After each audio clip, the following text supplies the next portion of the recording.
We're going to talk about threat modeling and risk assessments now. You should now have an understanding of vulnerabilities, threats, adversaries, consequences, and the resulting risk, as well as how security is the process, actions, and technologies that protect your assets, privacy, and anonymity.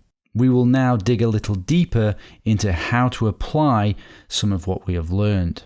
First, very important point, you cannot ever have 100% security, just like you can never have zero risk. Therefore, you can never completely protect your assets or maintain perfect privacy or have total anonymity. If you have ever seen someone advertising 100% security, run a mile. They have no clue about what they're talking about. Unless you stop engaging in an activity, there will always be risk. Engaging in life has a risk. Going on the internet has a risk. We take these risks for the great opportunities and benefits that the internet brings. In order to exploit the opportunity of using the internet, we have to accept a level of risk. And you need to personally decide what is your tolerance for risk based on your circumstances. The lower tolerance for risk you have, i.e. if the consequences of loss of security, privacy, or anonymity is high, then the more security controls you need. The more advanced and often restrictive to usability security controls you will want. The higher tolerance for risk you have, i.e. the consequences might be low, the less security controls you will need. So security is a balance. It's a balance between usability and security, between risk and opportunity. And security often gets in the way of ease of use, which is why we must choose security controls that are fit for purpose and are in line with our appetite for risk. This course in the section on Know Yourself and Know Your Enemy will provide you with background information on the threats and vulnerabilities that you might face on the internet so you can make an informed choice on your needs for security, privacy, and anonymity and tolerance for risk. So wait until we go through those sections, and then you will start to understand more the threats and adversaries that are out there and things that you may never have known about before. Another very important point now, you should take a risk-based approach to your security. We know we can't have 100% security, so you need to take a risk-based approach to applying the right level of security to mitigate the risk, without it being overburdensome to the point where the system is unusable. But only you can choose how big and burdensome your security needs to be to protect your assets. In order to take a risk-based approach to security, you should do basic threat modeling and risk assessments when selecting your security controls. And I'll walk you through an example of doing that now.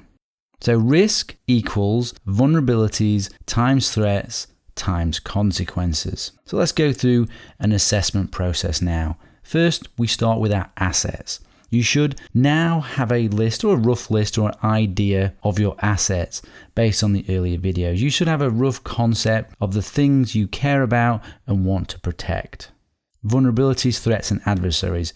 You may have some understanding of what your threats are and your adversaries are, which might be one of the reasons why you're choosing to do the course. Or you may have no clear idea at all or be somewhere in the middle. In the section on Know Your Enemy, we cover many of the vulnerabilities, threats, and adversaries. When you go through that section, determine which apply to you in order to determine your risk. Determine the consequences of assets being compromised, of threats being realized.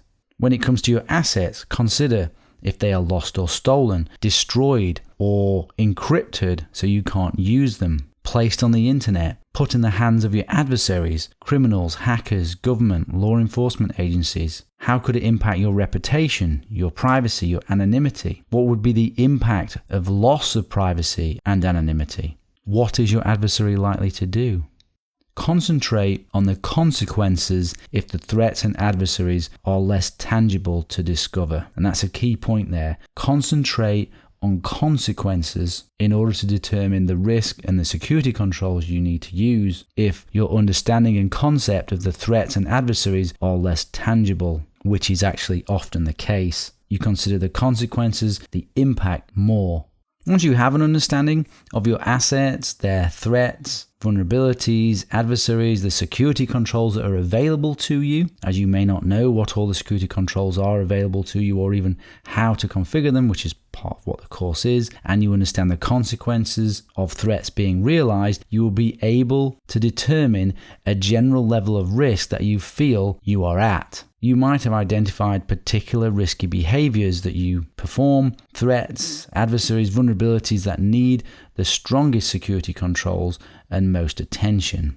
Let me give you an example of something you may have concluded once you've gone through enough of the course to be able to start doing threat modeling and risk assessments. Maybe you're concerned about the threat of your laptop being stolen. The adversary would be a thief. The vulnerability is the data on the laptop being in clear text, and the consequences are reputational damage and maybe identity theft.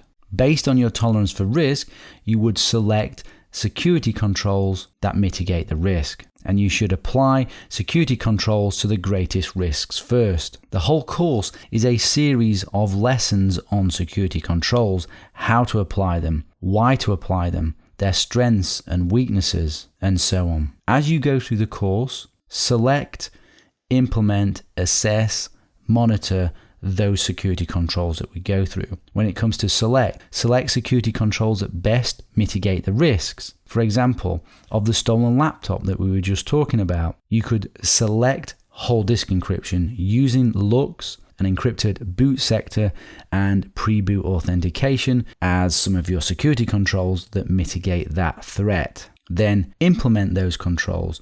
You install LUKS whole disk encryption and configure it. Then assess the controls you have selected for their effectiveness. Check that the whole disk encryption is working and the data is actually encrypted. Then monitor the effectiveness of the security controls.